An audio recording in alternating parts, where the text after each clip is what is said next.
April 26, 1986, 1:23 a.m.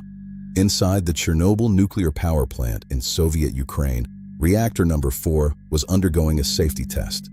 Within seconds, that test would trigger one of the worst nuclear disasters in history. The experiment aimed to determine how long turbines would continue generating power after a shutdown. Operators had reduced reactor power earlier in the day, but the power dropped too low. To compensate, control rods were withdrawn beyond safe limits. The reactor became unstable. At 1:23 a.m., operators initiated an emergency shutdown. But the design of the RBMK reactor contained a fatal flaw.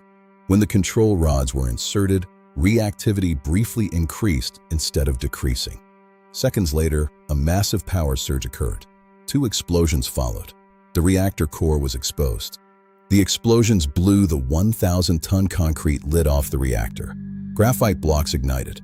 Radiation was released directly into the atmosphere.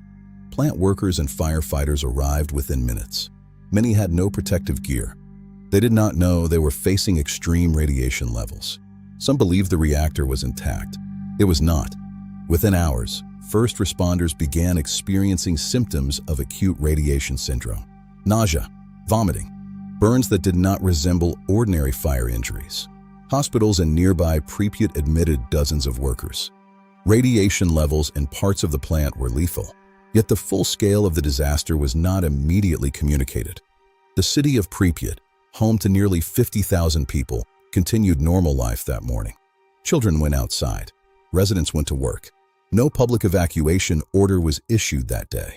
Only on April 27th, nearly 36 hours later, were buses dispatched to evacuate the city.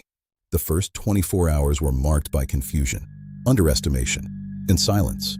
The first day of Chernobyl was not defined only by explosion, but by human decisions, design flaws, and delayed response. In less than a minute, Reactor No. 4 was destroyed.